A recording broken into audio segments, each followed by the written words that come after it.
Hello everyone. Thank you all for joining today. My name is Tara and I am a creative strategist on the Creative Shop team here at Meta. Today we're going to be talking about culture codes, how platform native advertising builds brands with humanity. We will be looking at the vibrant culture that surrounds us and how brands can be part of it. We also have some time for Q&A today, so please share your questions as we go along using the Q&A tool on your screen. Okay, let's dive in. In Creative Shop, we are constantly exploring the creative potential of meta technologies, and that exploration always starts with asking questions. So let's start with some today. The first question we asked ourselves came out of an analysis of the relationship between video production and creative impact. We found that in some verticals, there is a positive correlation between lower production video content and creative impact. Said another way, the higher the video quality, the lower the creative impact. This is not consistent across all verticals, but it was consistent enough to make us ask, could it be that high production value video is not a prerequisite on our platforms? And even to ask, what if sometimes it has a negative effect? We also asked, why is it that mobile shot video sometimes outperforms studio shot assets for lower funnel outcomes? Why is it that more polished executions are sometimes less approachable and real? Let's take a look at this example from travel brand KLM. On the left, we see cinematic footage of the city. The composition of typography and graphics gives a feeling of polish and professionalism. On the right-hand side, the footage appears to be shot on a handheld mobile phone. The stickers and text feel Instagram native. The mobile shot version feels in the moment and relatable. It's almost like something you or I might create and share on holiday. When we studied variations like this, the results showed that there was an 84% chance of mobile shot stories outperforming studio shot stories for purchase outcomes. This led us to ask, is this as true for brand objectives as it is for those lower funnel objectives? Although we don't know if this is universally true, we do know that sometimes deliberate imperfection can outperform polish for brand ads too. Take this example from Wendy's. These two assets ran side by side. On the left, we see creative that leverages classic techniques for food advertising, mouth-watering photography, taste appeal, and distinctive brand assets. In comparison, the version on the right uses lo-fi techniques and humor for a video that feels super organic and handmade. It's much more about the tone than about the food, and it was also the winning asset in this case. As social media matures, we are seeing more brands adopting a communication style that is sympathetic to its context, rather than adapting creative to the platform, building natively for the platform, for the context, and for the most effective delivery possible. Another factor in this shift is something called perfection fatigue. This is driving a culture that celebrates what is unpolished and real. We especially see this with a younger audience. 84% of young consumers agreed with the statement, "I like it when content from brands is not perfect." And 79% of them agreed that they are tired of seeing perfect images in advertising. I, for one, see this as such a positive shift, and I'm sure many of you agree that it could be a really healthy evolution for advertising. Culture on our platform, in fact, culture in general, is driven by people, not by brands. And in a time when most of us have access to smartphones, we all have the power to create and share entertaining content. This sets the tone for the platform style. The culture here has its own language. It is relatable, unpolished, and above all, human. Creativity here feels like it's made by people for people. And brands succeed when they participate in that culture rather than interrupt it. People come here to be entertained and inspired, not necessarily to connect with brands, but if a brand can entertain and inspire, then its content is just as valuable and just as credible as a post from a friend or a creator. When brands understand culture codes, they communicate as peers, establishing relatability and trust through a shared language. So, what does a brand embracing culture codes look like when it's done well? It can look like an auto brand, disrupting the norms of advertising in the category and partnering with creators. It can look like a food brand, taking us behind the scenes of their kitchens to meet the real people that prepare real meals. It can be a beauty brand, leveraging formats like unboxing that are relevant to the community and, in fact, started within the community. Or it can look like a familiar meme, bringing you a weird and wonderful product story. So, let's define what we're talking about here. Speaking the language of culture means advertising that embraces the native codes and behaviors of its context, consciously rejecting polish and artifice in the favor of a craft that is human and relatable. Now, let's unpack some different ways to embrace culture codes. There are several key themes that we see in platform native advertising. The first is about your cast.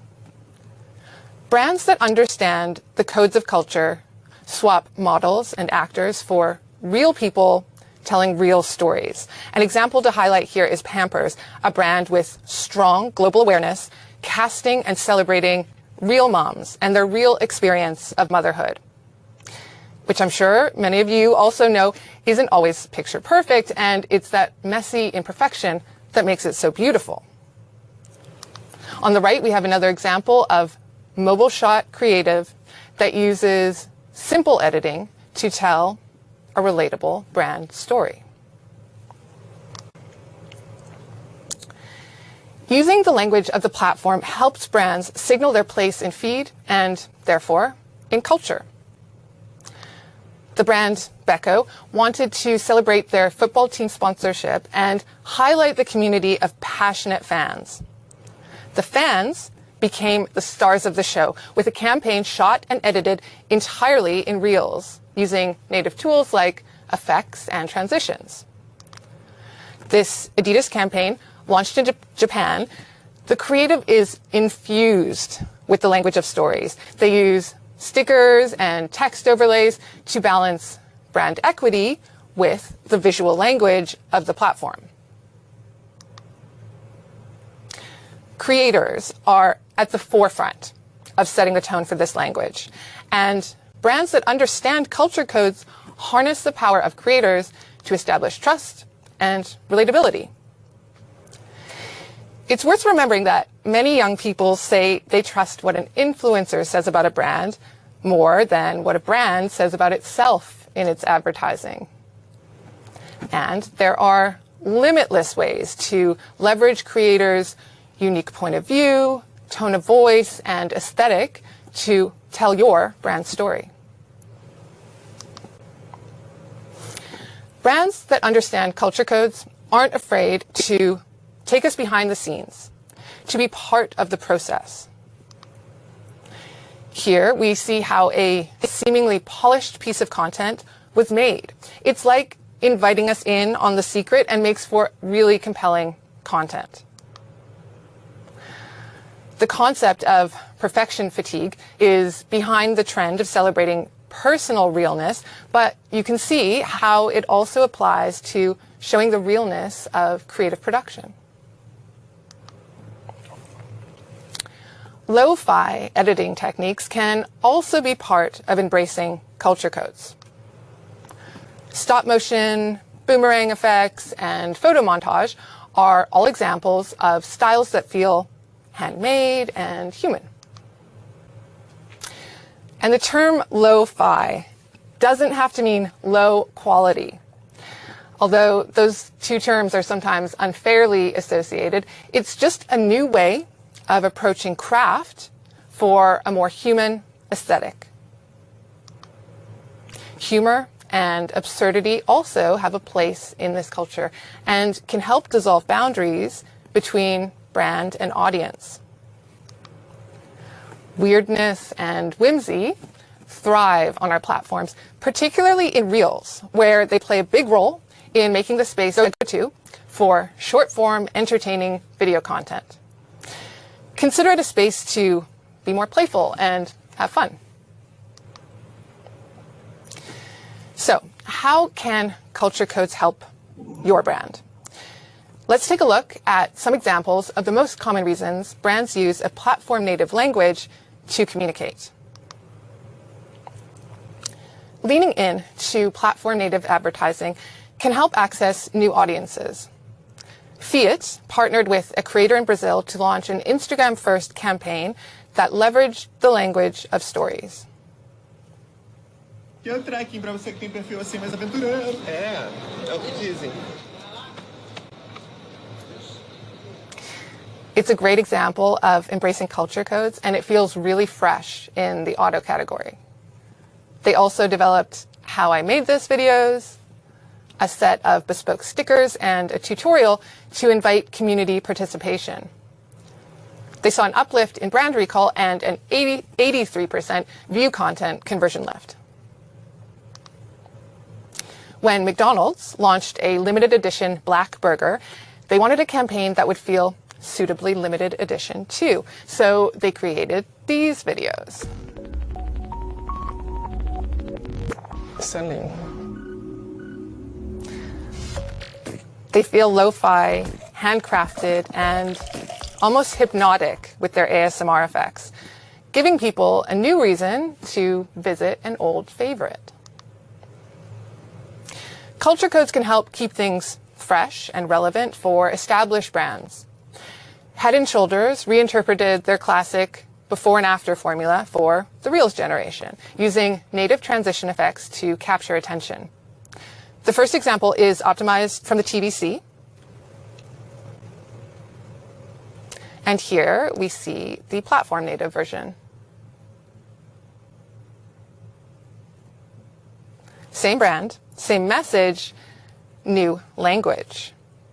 The Reels first ads outperformed the more polished brand ads that were adapted from the TVC.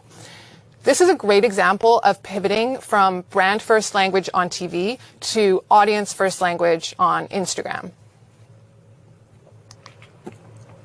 Hopefully, by now you are inspired to start creating.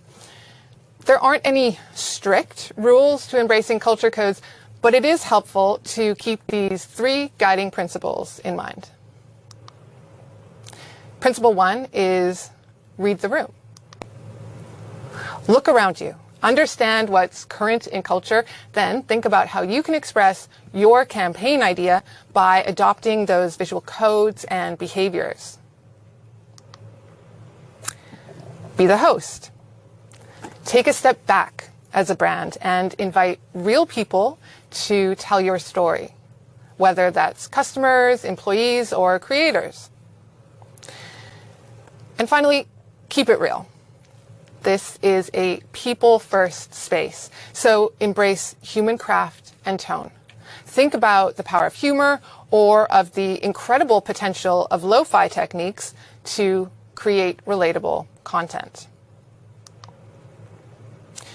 To sum up, we think the language of culture is changing. And as it evolves, there is so much to learn and explore together. We'd love to know what you think, what you build, and what you find along the way. Here are some areas to consider. For decades, videocraft has been defined by the standards of TV or cinema. Consider what great craft looks like in the mobile space. Are there nuances for different categories? When it comes to media, we've seen evidence that combining a brand-first approach above the line with a people-first approach on our platform can be effective. Does that ring true for your brand? We've also seen successful adoption of platform-native codes to drive out most effective for your brand. All right, thank you for your participation, and for those really about, please reach out to your account manager or visit Meta for Business for more